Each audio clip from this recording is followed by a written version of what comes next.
Hello, could you introduce yourself, please? I'm Dr Catherine Monaghan. I am a consultant at North Tees and Hartlepool Hospital and I specialise in acute and respiratory medicine.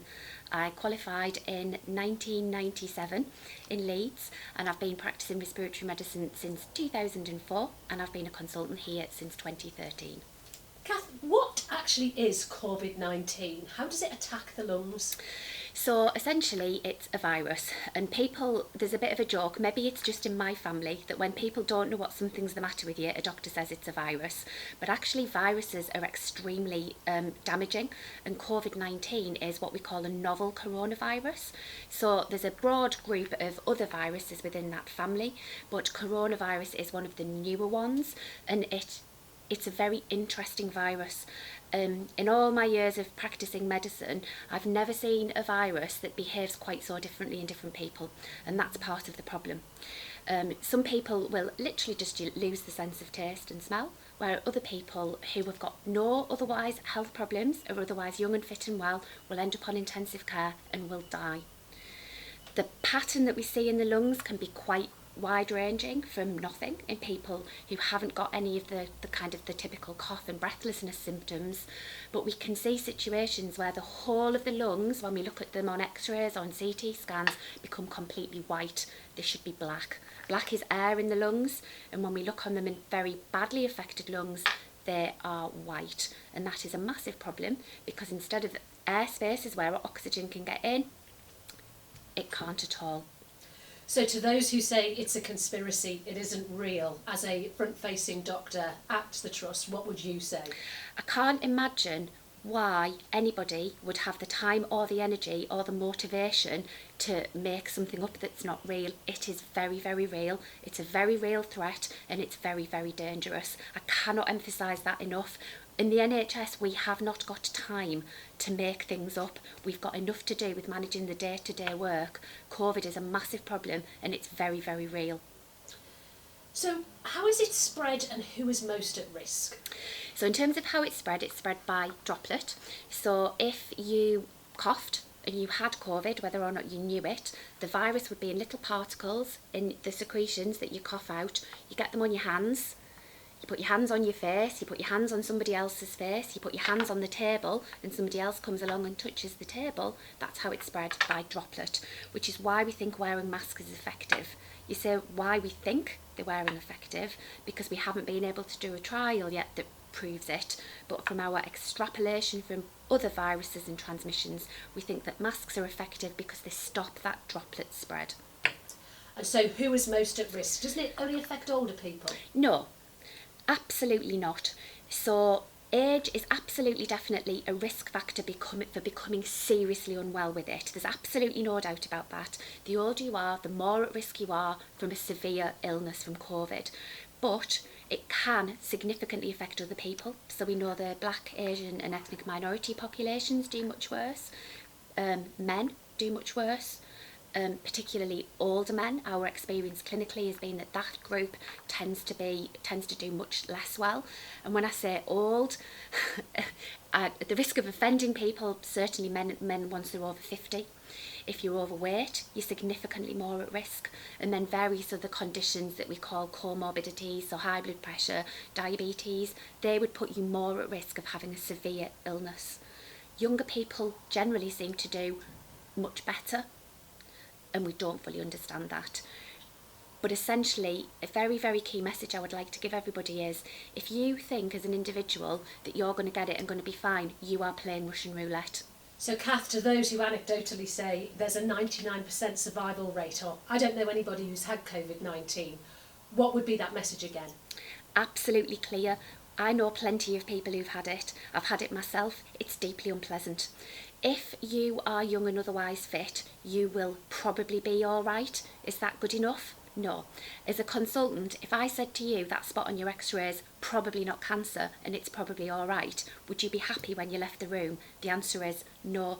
So don't take risks that you do not need to take. I cannot guarantee that anybody would be okay. I can tell you who is more likely from the experience we have to do badly, but as I've said earlier, you are potentially playing Russian roulette, and people who we would not ultimately have expected to do badly have done very badly, and unfortunately some of them have paid the ultimate price and have not survived in spite of our best efforts.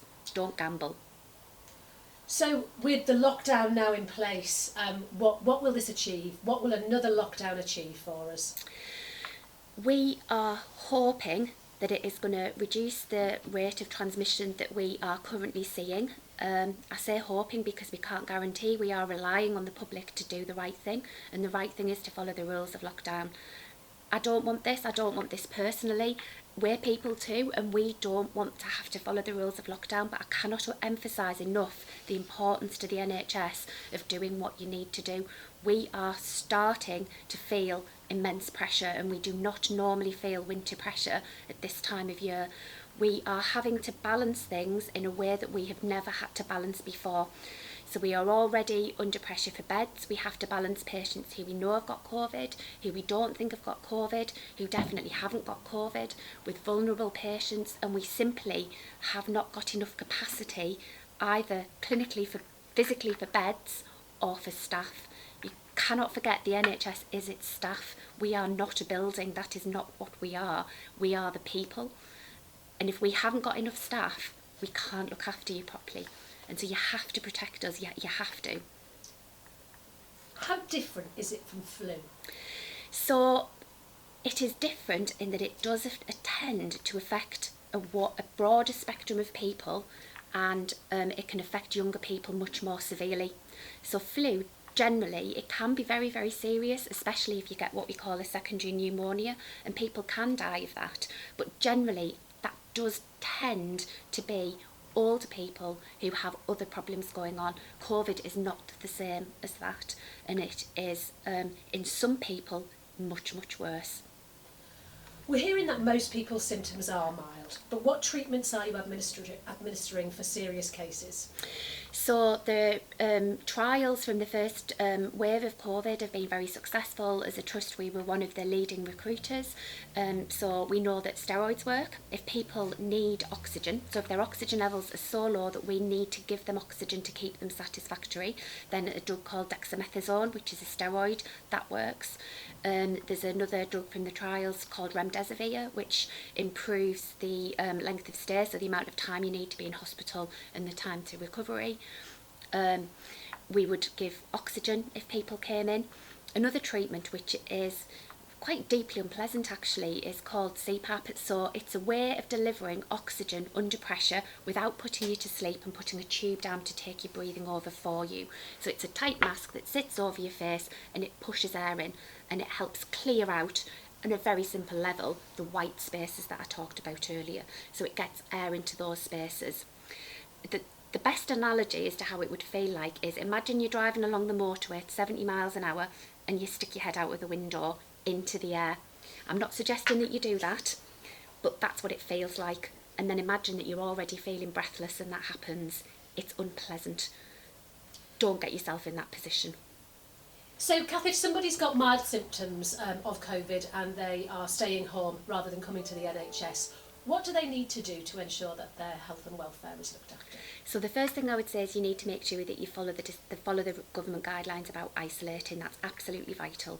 That's the first thing. The second thing is the usual recommendations we would give. So make sure you're drinking plenty of fluid. If your appetite isn't great, don't worry too much. Eat small amounts of whatever you fancy.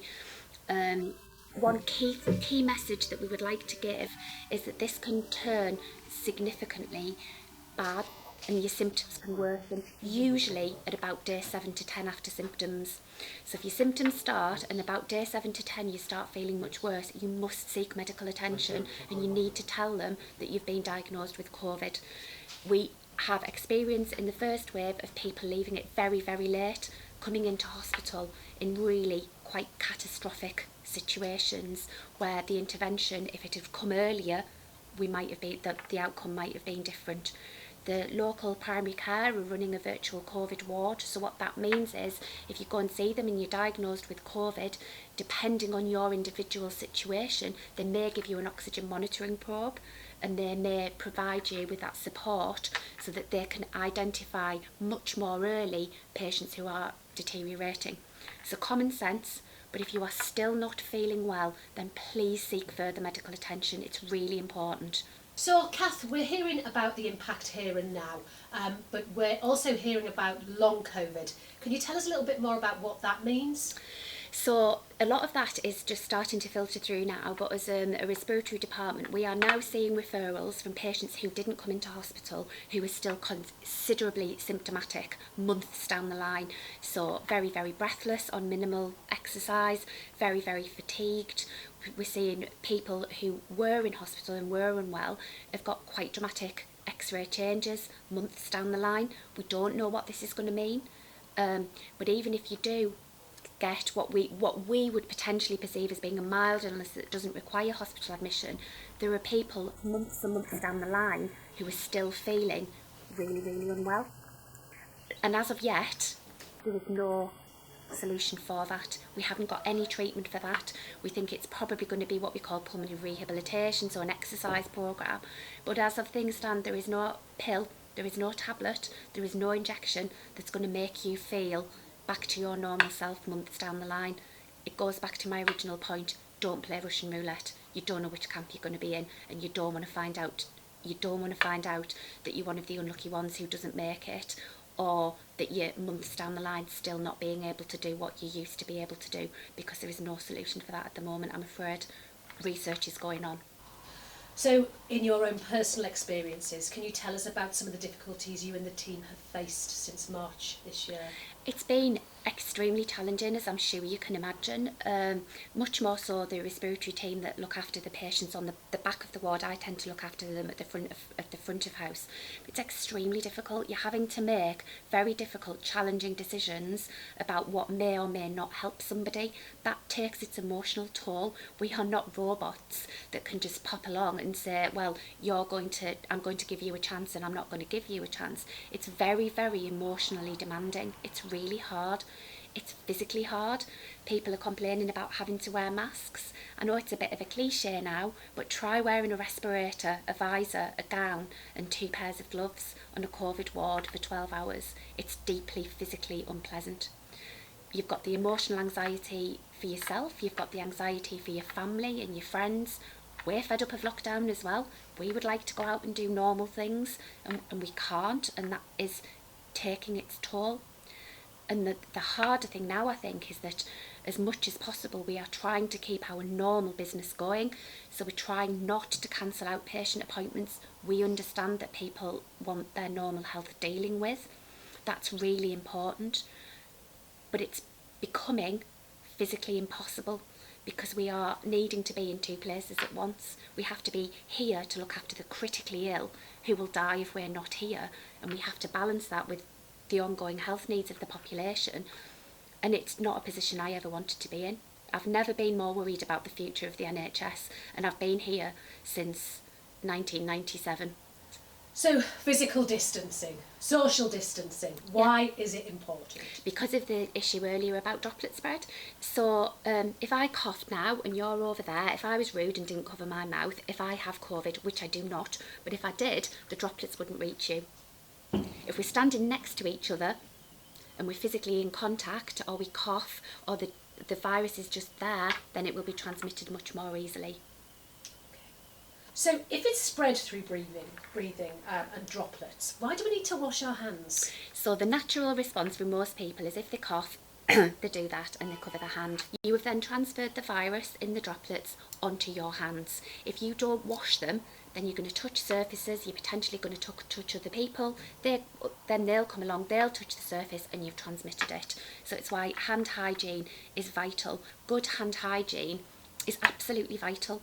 And one thing we have noticed through this is that we've seen a significant downturn in other illnesses. So diarrhoea and vomiting we're seeing a lot less of. We're seeing a lot less of a very nasty diarrhoea that people can sometimes get, and we think that it's probably related to people washing their hands much better. So long may it continue. So hands, face, space really is. It's a bit of a gimmicky phrase, and I do understand it. It's short and snappy, but wash your hands, cover your face and keep apart from people. Yeah, it's the right thing to do. So, Kath, finally, how important is it once again that people come together to help reduce infection and protect the NHS? It is absolutely vital, in my opinion, more so now than the last time. This hospital is not a TARDIS and we are not automatons. We cannot replicate ourselves. We've got to ensure that we've got enough capacity to keep critically ill and unwell patients safe and in a position where we can get you into a bed if that's where you need to be. If the trajectories continue the way that they are, then we are going to be in a very, very, very serious position in a couple of weeks' time. Even if you, as an individual, still don't believe everything I've said and you're not concerned about your own individual risk of getting COVID, then just consider where you might be as an individual in 3 weeks' time if you have a nasty accident in your car and the ambulance is taking hours to come because there's no capacity in the system, or you come to A&E and you have to wait hours and hours and hours because there is no capacity in the system. You have to take this seriously, even if you don't believe in COVID. It's not like Santa Claus or the Tooth Fairy. It's not a matter of opinion. It's real. And even if you don't believe me and you just want to think about yourself, think about where you might be as an individual if you need us in 4 weeks' time. We've never ever not been there before. Dr Catherine Monaghan, thank you very much for your time. It's a pleasure. Thank you.